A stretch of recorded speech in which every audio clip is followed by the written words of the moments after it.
Assalamualaikum warahmatullahi wabarakatuh. Bagaimana kabar Ananda semua? Mudah-mudahan dalam keadaan baik dan tetap semangat untuk melanjutkan pembelajaran kita untuk hari ini.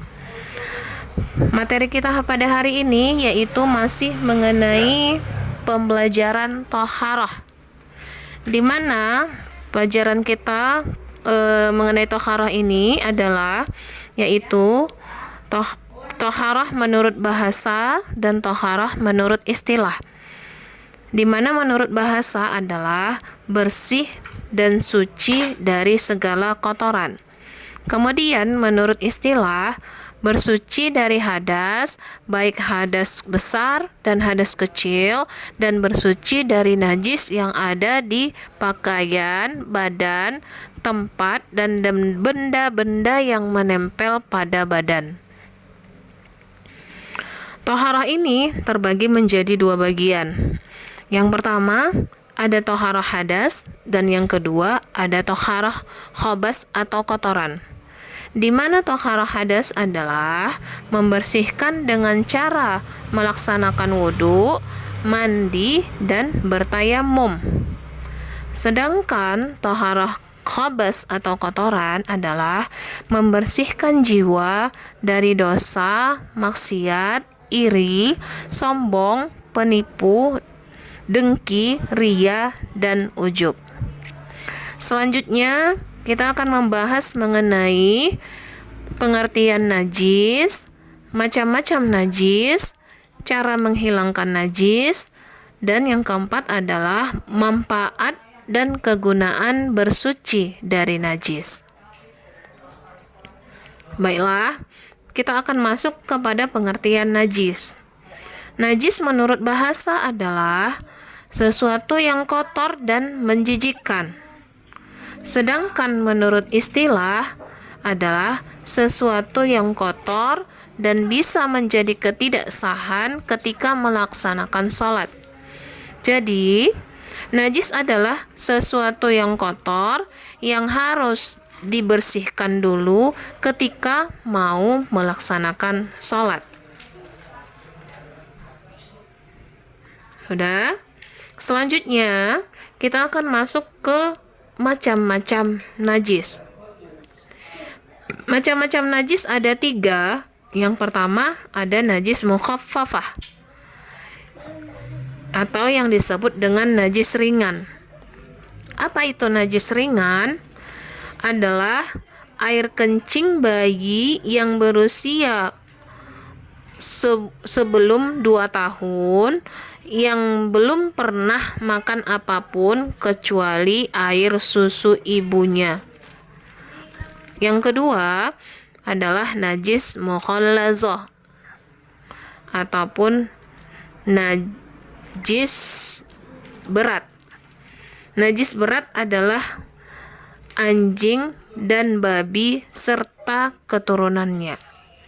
Dan yang ketiga, najis mutawassithah atau disebut dengan najis sedang, adalah sesuatu yang keluar dari kubul dan dubur kecuali air mani dan barang cair yang memabukkan seperti susu hewan yang tidak halal dimakan kecuali bangkai manusia, belalang, dan ikan.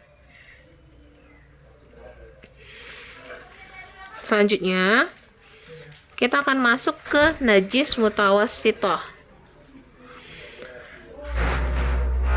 Najis mutawassithah ini terdiri dari 2 bagian, di mana di 2 bagian tersebut adalah najis ainiyah dan najis hukmiyah. Najis ainiyah adalah najis yang berwujud seperti contohnya kotoran hewan. Yang kedua adalah najis hukmiyah, adalah najis yang tidak berwujud seperti contohnya bekas kencing yang sudah kering. Bagaimana cara menghilangkan najis? Cara menghilangkan najis yang pertama itu adalah najis mukhaffafah. Najis mukhaffafah Cara mensucikannya adalah dengan cara memercikkan air pada tempat yang terkena najis tersebut. Kemudian yang kedua tadi adalah najis mughallazah.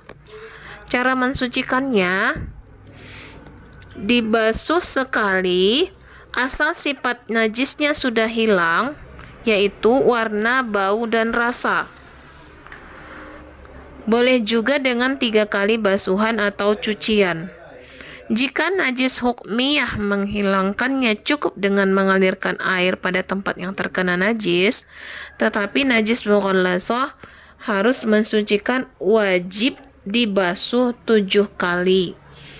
Di antara salah satu 7 kali tersebut harus dicampur dengan tanah, yaitu air yang dicampur dengan tanah untuk yang ke-7 kalinya.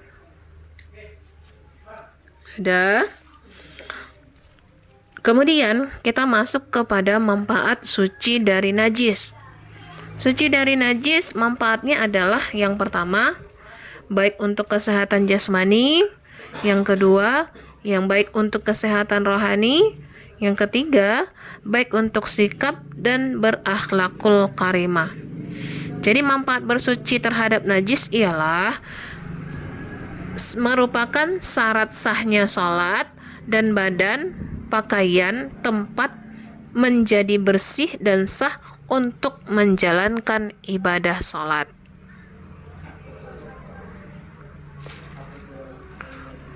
Selanjutnya, pelajaran selanjutnya adalah mengenai hadas besar dan hadas kecil. Di mana nanti hadas besar adalah sesuatu yang keluar dari atau yang menjadikan kita wajib mandi besar atau junub. Sedangkan hadas kecil adalah adanya sesuatu yang terjadi dan mengharuskan seseorang berwudu apabila hendak melaksanakan sholat.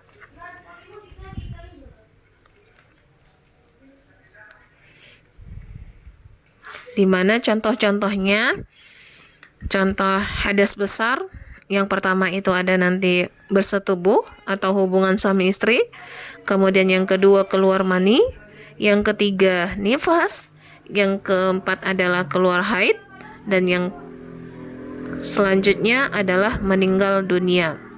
Sedangkan macam-macam hadas kecil, yang pertama adalah keluarnya sesuatu dari kubul atau dubur, yang kedua tidur nyenyak dalam kondisi tidak duduk, yang ketiga menyentuh kubul atau dubur dengan telapak tangan tanpa pembatas, dan yang keempat adalah hilang akal karena sakit atau mabuk.